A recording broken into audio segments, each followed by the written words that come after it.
Let's do a revision for the subject. I will go through the main topics we studied in the subject. And then I may also give you some scope about the exam, right? So some content not that will not be examined, I will let you know. But if I didn't exclude any content, so then they may be tested, and but they may not be tested as well, right? So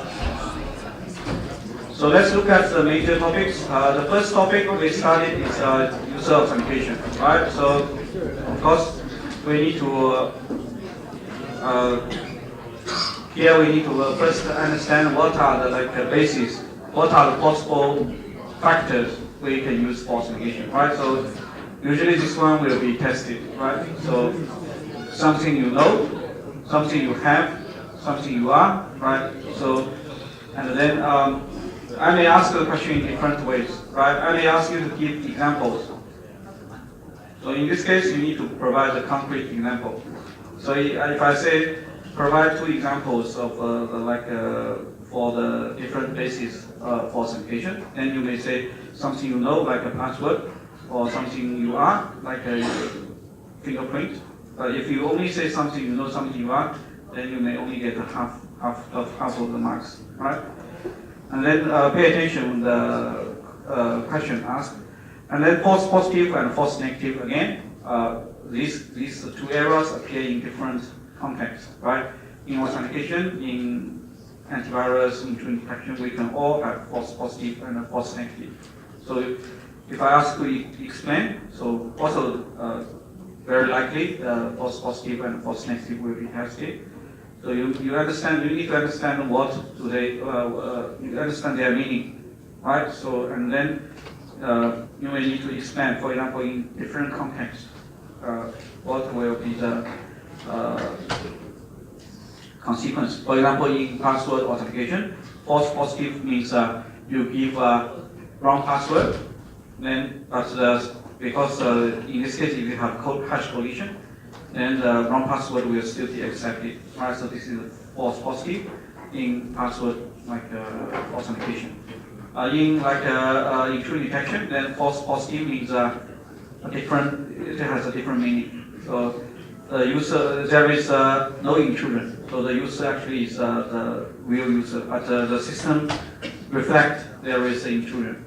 The system considers the user as an intruder. So in this case, you have a false positive. Right, so in different contexts, actually, the consequences are different. And then in authentication, users are not aware of false positive, because if say the system is unaware of false positive. If you give a wrong password, you still pass.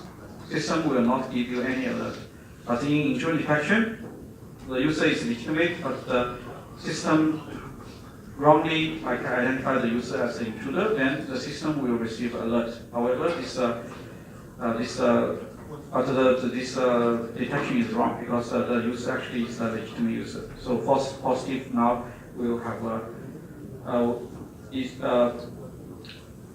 so the system now is aware of a false positive. So in different scenarios, you have different consequences, and depending on the question, so you need to explain. So you don't, also in the exam, try to give some justifications. So if you only say yes or no, or you just give a very brief answer, then sometimes you may lose some marks, right? So, and then for the password,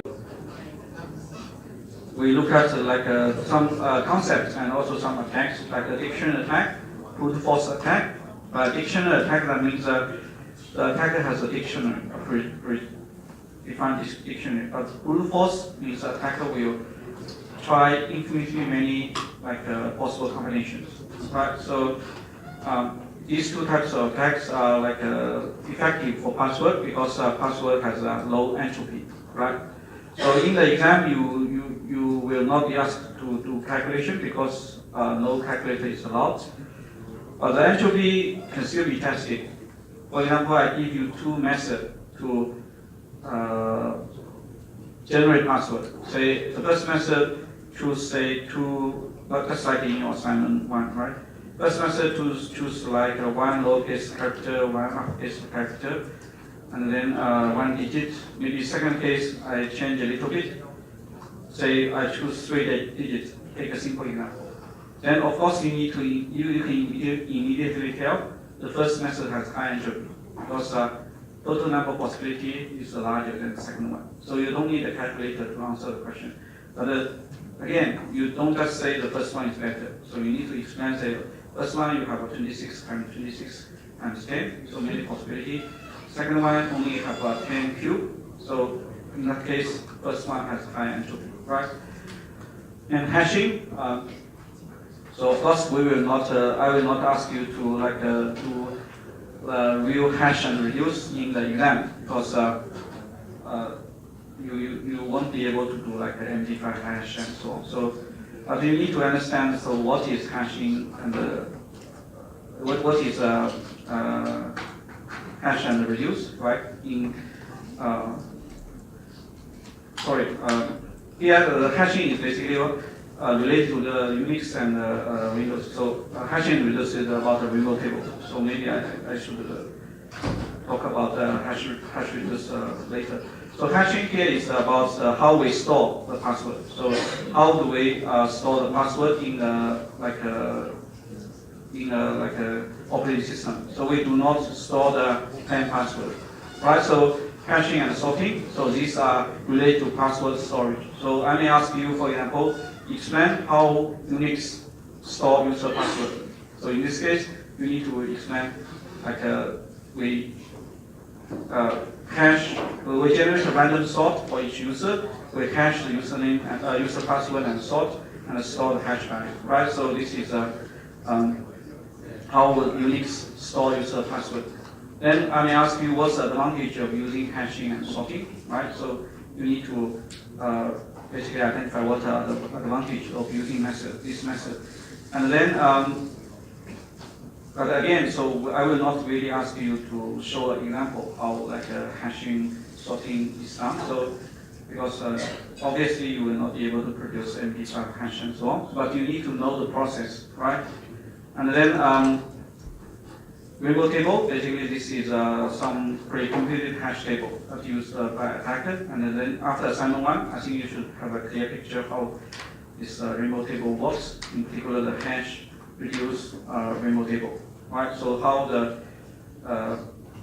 basically what is the procedure for producing this hash reduce rainbow table, okay?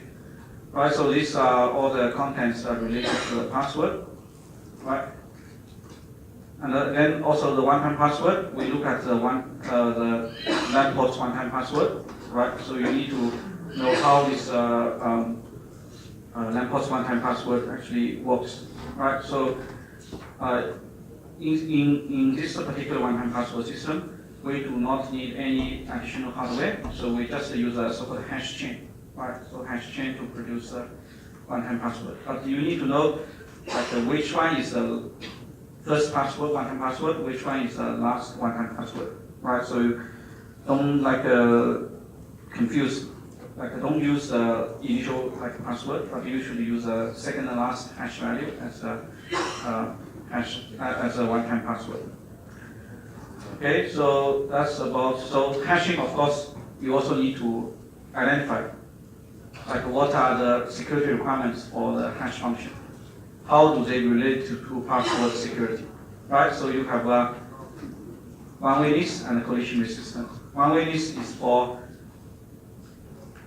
protecting the password from so people cannot directly obtain password from hash value, right? So even if the server's hash of the password is compromised, the attacker cannot directly obtain the password.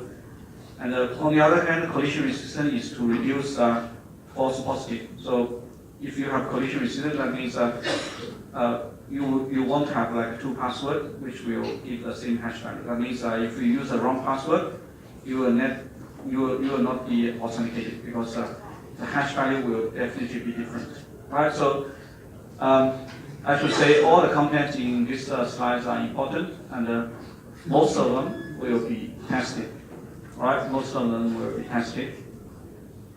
So access control, so this part actually is easy. So the questions usually are, some of the questions usually are easy. So it's just like 3 marks for you, right? So if I give you a scenario, just like in assignment 1, then you need to identify, for example, what are the subjects, what are the objects, like how does the ACM look like, right? So what are the 2 subviews of the ACM? So access control list and the capability.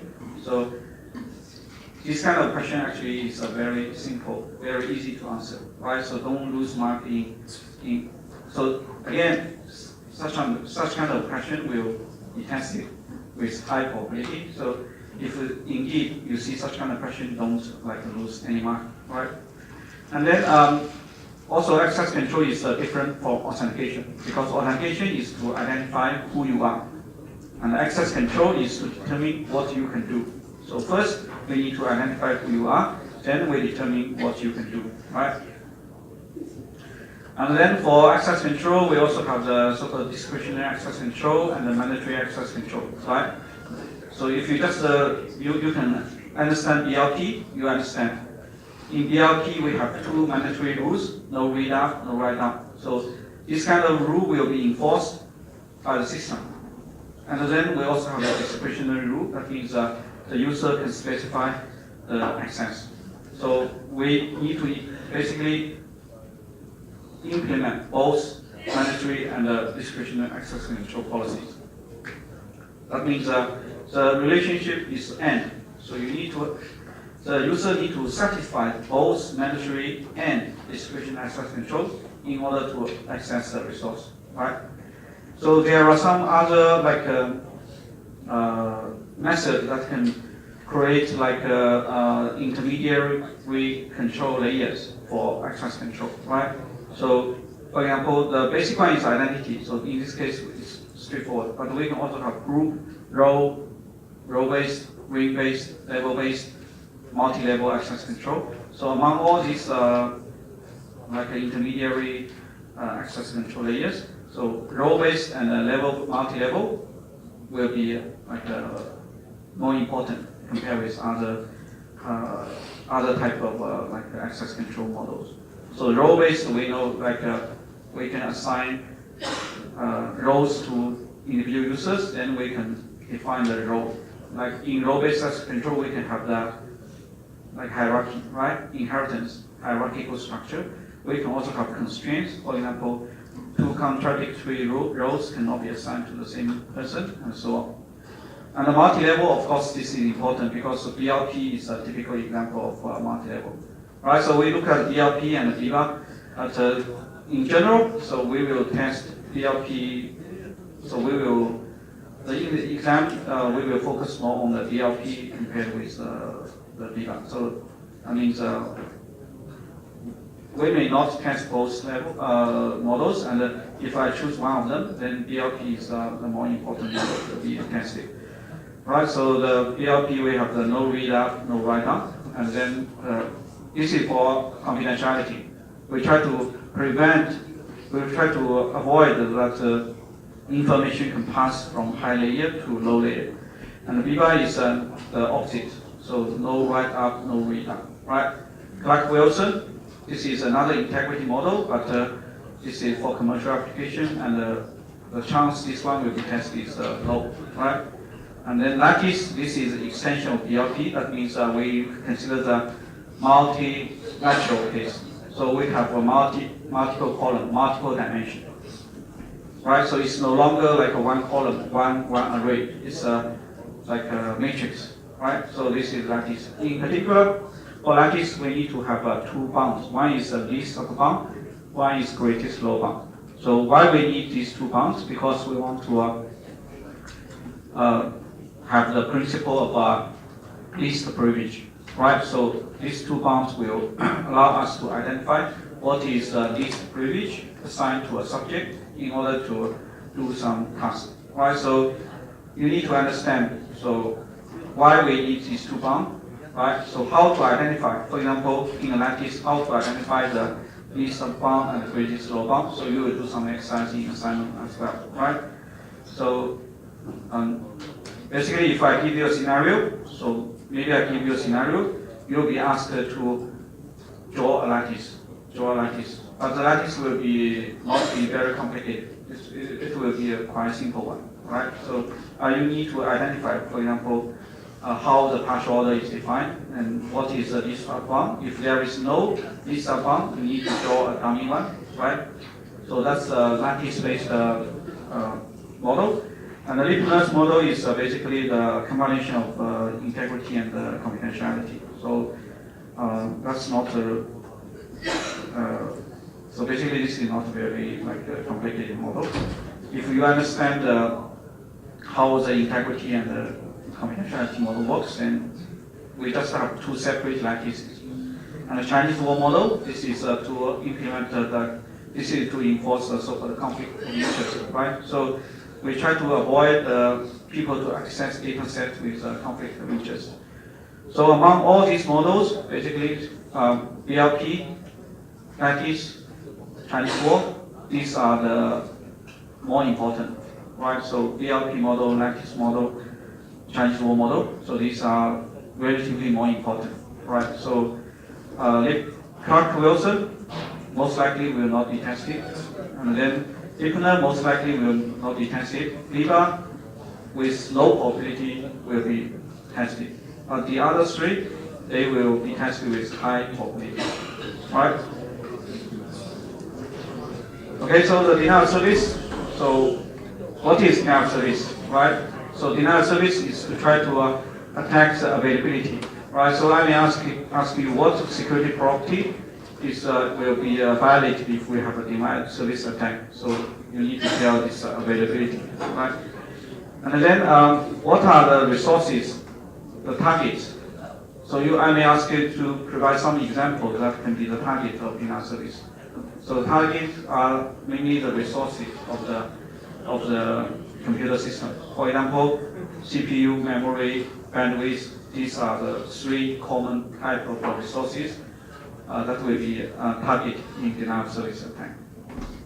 Right, so some example of denial of service attack. So by pin of dash,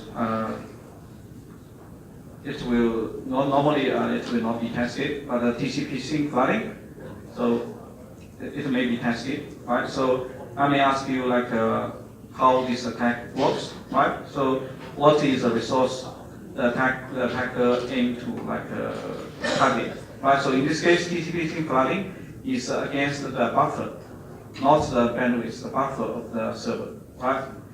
So basically, you need to you may need to explain that. Say if the attacker generates a lot of half-open connections, then the buffer of the server basically will be full. In that case, no new connection request can be accepted. Right. So this is how TCP sync flooding works. Then what are the mechanisms that can be used to prevent TCP sync flooding? So there are some trivial methods, timeout, random dropping, right? So these are straightforward. But sync cookie and the time puzzles, these are less trivial, right? So as I said, the TCP sync flooding, so you still have a high probability this one will be tested. So how it works, and then what are the prevention techniques? For example, how sync cookie work. So you don't need to provide a lot of detail, but you need to provide the general principle how sync cookie works.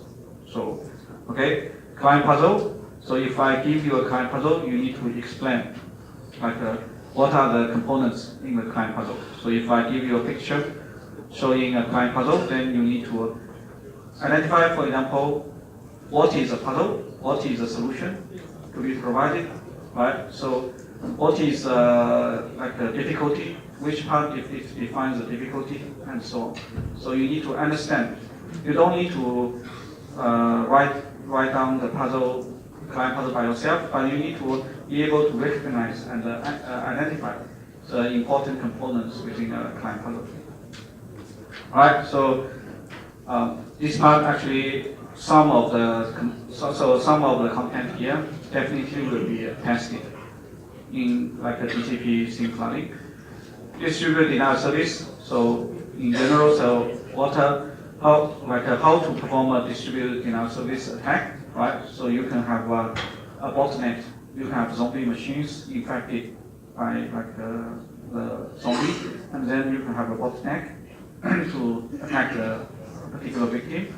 And then you can also apply the reflection and the amplification to make the attack more powerful. So how does the reflection attack work? What are the methods that can be used for amplification, right? So maybe I ask you to provide two methods that can amplify a denial service attack, right? So there are actually different methods. So you can use, again, you can use a botnet. So in this case, if you have a botnet, then you can amplify the attack performed by a single attacker, because now you have a group of machines. You can also use some service which generate a large response from a small request, right? This is another way to amplify the attack. You can also use a broadcast address. So in this case, you send a request, like a Smurf attack. You send a request, then a lot of machines, this is similar as a reflection attack, right? So you send a ping request using IP spoofing, then all the machines within the network will send a response to flag the victim, right? So all these ways can amplify the attack generated by the attacker, right? So you need to understand. You don't need to be very provide very detailed answers, but you need to give some key points. So at least you need to mention some key points in order to get the marks. Then buffer overflow. So what is it? So when is it likely to occur? Right.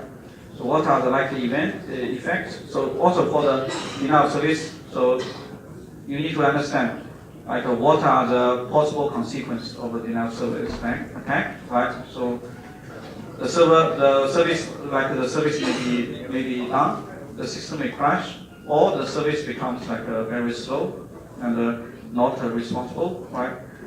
And then for buffer overflow, what are the possible effects? What are the consequences, right? So there are two main consequences. The first is to crash the machine. That's a simple one. The other one is to gain control of a machine using buffer overflow. We look at some example. For example, how to open a shell. I inject some shell code in the buffer and then change the return address, right? So what are the potential effects that may be caused by buffer overflow? So in the exam, it's less like you will not be asked to write any code. Maybe you need to identify some potential problems in some code given. The code is not complex one, maybe just one line or 2 lines of code. So usually just several lines of code. So you need to identify. For example, if I use screen copy, then you need to identify there is a potential buffer overflow problem here, because a string copy actually is one of the vulnerable functions, right? So you don't need to write any code, but if I give you some simple some simple code, maybe just several lines, you need to identify what are the potential problems within the code, right? So then how to avoid buffer overflow? So we can have some method from the developer side and also the user side, right? So in particular, one method we can use is the so-called we can use some compiler which will generate a so-called guard value, right? So the guard value actually can prevent buffer overflow because it will detect whether a buffer overflow happens or not, right? So you need to basically understand how, for example, if I ask you to provide, say, two methods for preventing buffer overflow, then you can put this as one of the methods, right? The other method, of course, from the developer side, you always do the boundary checking. You do the exception handling, error handling, right? So that's another method. From user side, of course, you can do the testing. you can use testing to you test the program with different input, right? Not the input specified in the document. So there are different ways to detect or avoid buffer overflow. Right, so the secure mobile code, then we look at some security issues related to like mobile code. So among all so these are the main topics we looked at, and then this will also be the scope for the exam. And among all these four, actually you can identify the most important one will be a cross-site scripting. So that means this one, again, will definitely be tested. So you need to understand how cross-site scripting works. Right? So there are three different types. Right? So the persistent one, the user will post some malicious code and as text, and then if the code is stored by the server and later displayed to the user, actually this code will execute on the user's machine. We also have the reflective XSS and then the local like XSS, right? So then what are the potential like consequences caused by cross-site scripting? Because now if malicious code is executed on the user's like machine, then it can steal the cookies, it can like redirect the web page and so on. So there are some different consequences that can be caused. And again, for JavaScript and PHP, you don't need to write any code. You may need to identify the problem. If I give you 1 line or 2 lines of code, you need to identify if there is any problem. For example, there may be a potential injection attack if the user is allowed to change the part of the parameter, right? And then HTTP authentication, so this part usually is not tested because it will involve either hash function, hash-based, digest-based authentication, or the digital signature-based authentication. So HTTP authentication usually is not tested. Right. So basically here the cross-site scripting will be the most important part, but some other part like PHP, JavaScript. So there may be some questions as well. So malware. So we looked at some major types of malware. For example, virus, worms, Trojan horse. These are the big three. Right. So you need to understand their like characteristic. For example, virus will need a host, and the virus will replicate itself. Worms does not need host, and worms will also replicate itself and then infect other machines. Right? Trojan horse here, Trojan horse will need a host, and the Trojan horse, but Trojan horse will not like replicate itself. Right, so you need to identify the characteristics of the different viruses. And then for Trojan horse, of course, we also know that Trojan horse has a so-called overt effect and a covered effect, right? So then for the virus, the structure and the components, right? So what are the, don't confuse this part with like a lifetime. So the life cycle. Life cycle is like you have dominant phase, like a propagation phase, and so on, right? But the structure here means you need to show the major components within a virus. We have the infection sector, right? So the infection mechanism, and then the trigger, and then the payload, right? So these are the three major components inside the virus. And then the virus concealment method, how like does virus hide themselves, right? So we looked at some examples, like a virus can use the encryption method, or they can do like obfuscation, like a polymorphic virus and a metamorphic virus. They basically will change their appearance by inserting some like redundant code, redundant instructions, and so on. Okay, so and then for antivirus, what are the methods for antivirus? Right? So one typical method we use is signature scanning, right? So signature scanning, you may need to tell what is the advantage of signature scanning and what is the disadvantage, right? So if we just use the signature scanning, then advantage is it's very fast. And it actually can be applied to different types of malware. But the problem is if, say, we have polymorphic virus or encrypted virus, then signature scanning may not work because the malware will change its format every time. Right, so in this case, we may need to use instead of signature scanning, we need to also scan the behavior, right? And then some other method that can be used, for example, we can use a sandboxing environment. So sandboxing is to restrict the domain, the execution domain environment or environment of the malware, right? Sandboxing. So it's like a virus detection and the protection may also be tested. Also the information flow matrix, right? So you don't need to give like a detailed example, but you need to give some general description how this works. Essentially, it will measure every time when object move from one place to another, like the virus copy from one position to another position, then the information flow will increase.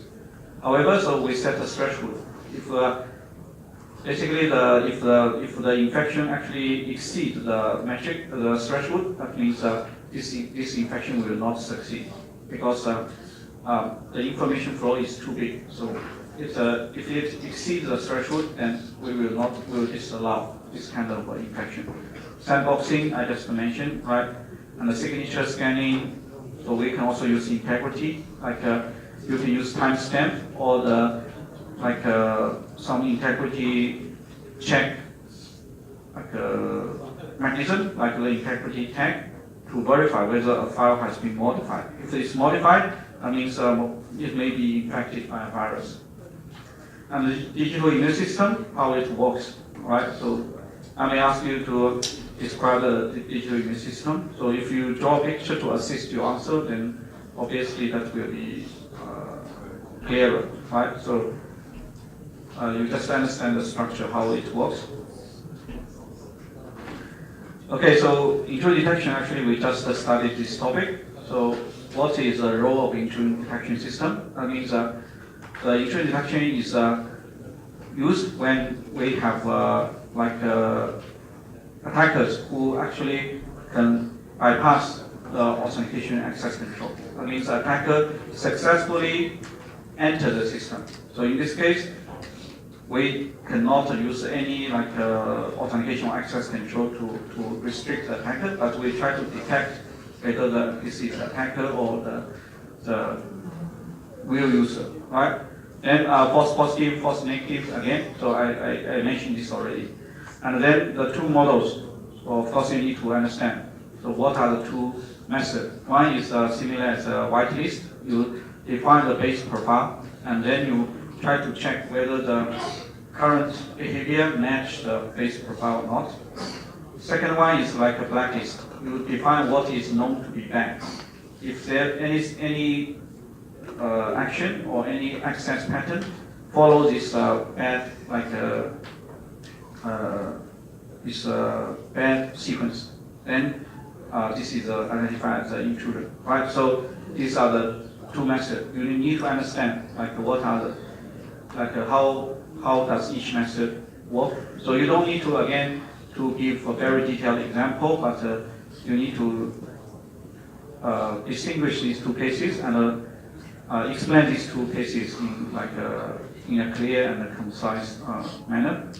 And the architecture, so we have the agent, director, and the notifier, right? So why we use agent, why we use, what is the job of director, what is the job of notifier, right? So you need to understand. And the honeypot, again, is a relatively important component in intrusion detection. So what is a honeypot? And why do we use a honeypot? Right, so the honeypot essentially can contain the attack, the attacker. That means we try to guide the attacker to this honeypot, fabricated system. So the attacker will stay there so that we have sufficient time to detect and then prepare for this attack. Right, so that's one one of the goals of honeypot. So, but this is just a part of the answer. So the honeypot can also be used for detection purpose. So not just containing the attacker, but also for detection purpose. Because if there is any communication with the honeypot, that means there is a potential intruder. Because normally the user will not, the users, honest users, they will not contact with honeypot, right? So here basically what are the two models used for intrusion detection? Honeypot and also the false positive, false negative. These are like the important components in this topic. Firewall, again, so there are several important components. So what are the possible like types of firewall? So if you map the different firewalls towards the different layers, then you can identify. For example, we have the packet filtering firewall, right? So this is to filter the packet based on IP and the TCP, UDP headers. And then we can also have the stateful inspection firewall, right? So in this case, the rule can be different. For the same packet, the rule can be different, right? So we look at some example. Then application level gateway, so this is also called proxy server. They will do the higher layer filtering, right? So they will filter the application data. They can also be used for authentication, to perform authentication. Because if we just look at the lower layer, there is no way for the user to do authentication. But if we do the filtering as an application layer, higher layer, actually we can use the application data for authentication purpose. And then the MAC layer firewall is to do the filtering based on the physical address or MAC address.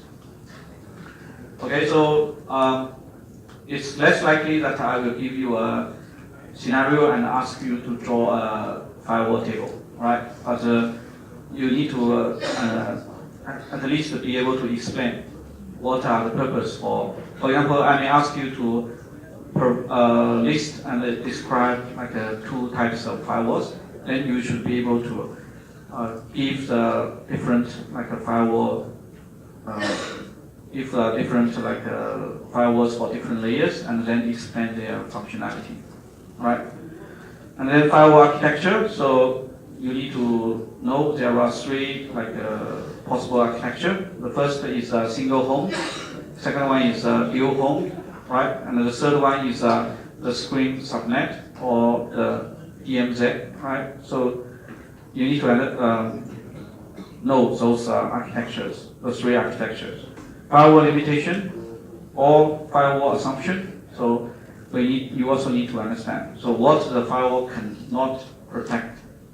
So firewall cannot protect again, cannot prevent the insider attackers, right? So firewall cannot protect the communication if communication actually bypass the firewall. For example, dialing service or even like a free access point, the Wi-Fi access point, and so on.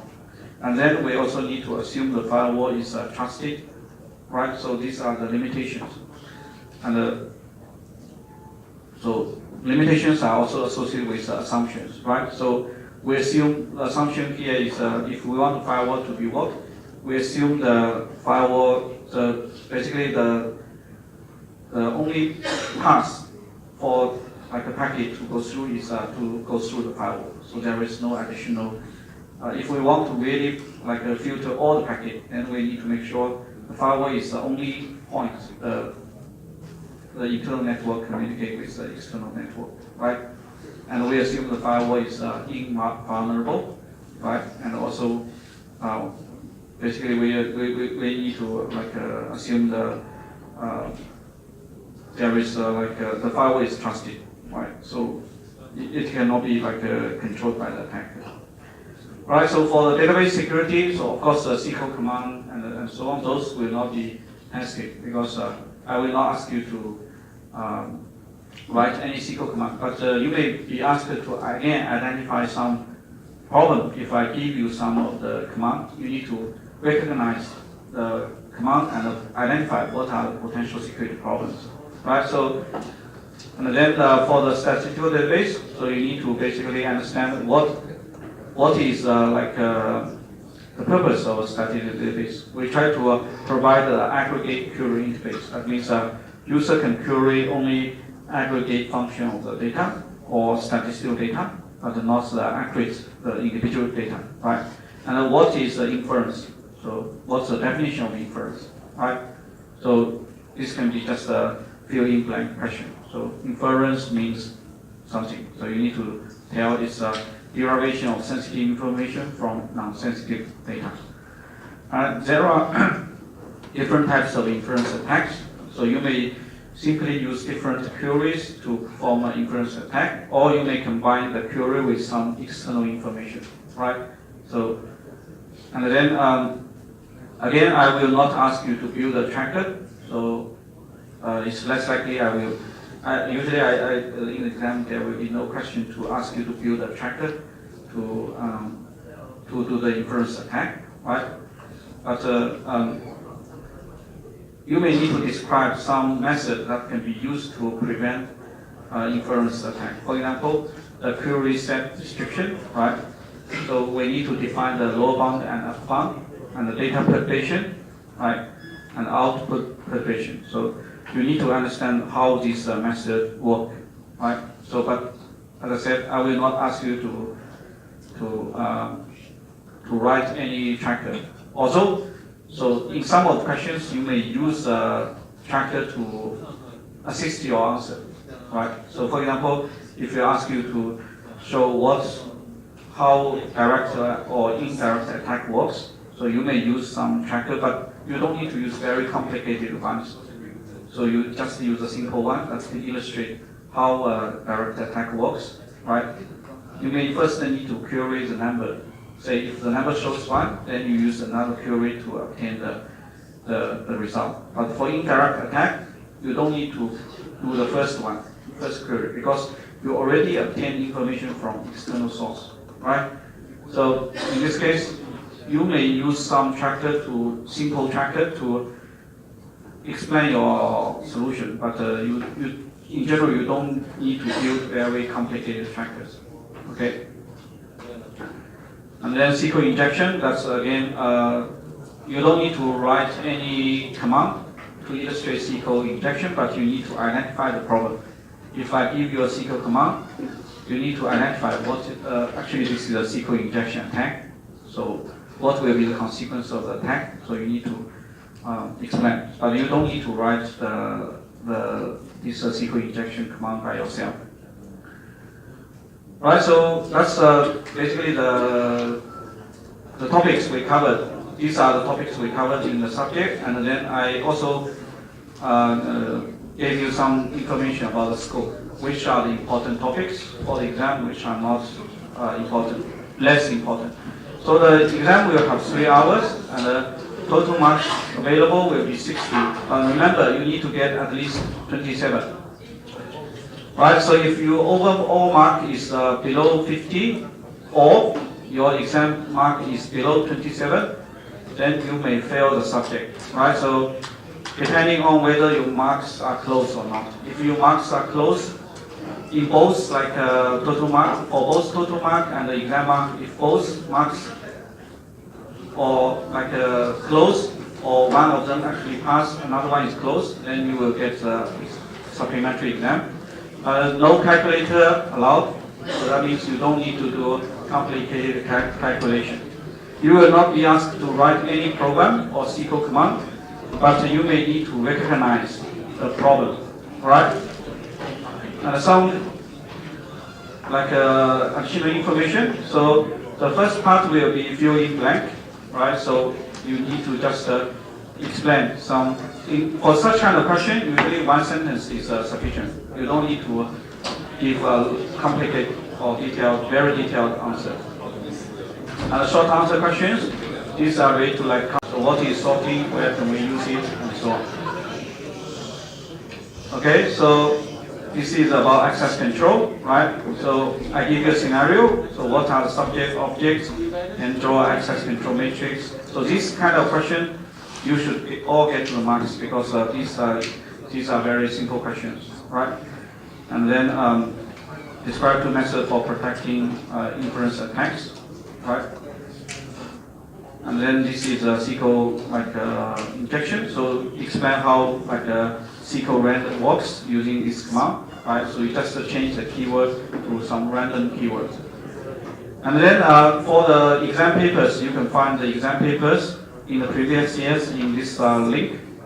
But in the UW campus, we have more content because we have 30 weeks. So some of the questions in the UW exam papers are not related to the contents we deliver here. For example, if you see some contents like phishing, anti-phishing, or auditing, right? So those kind of materials, if you see some content not covered here, that means those questions will not be tested, right? So you just look at the questions related to the subject here.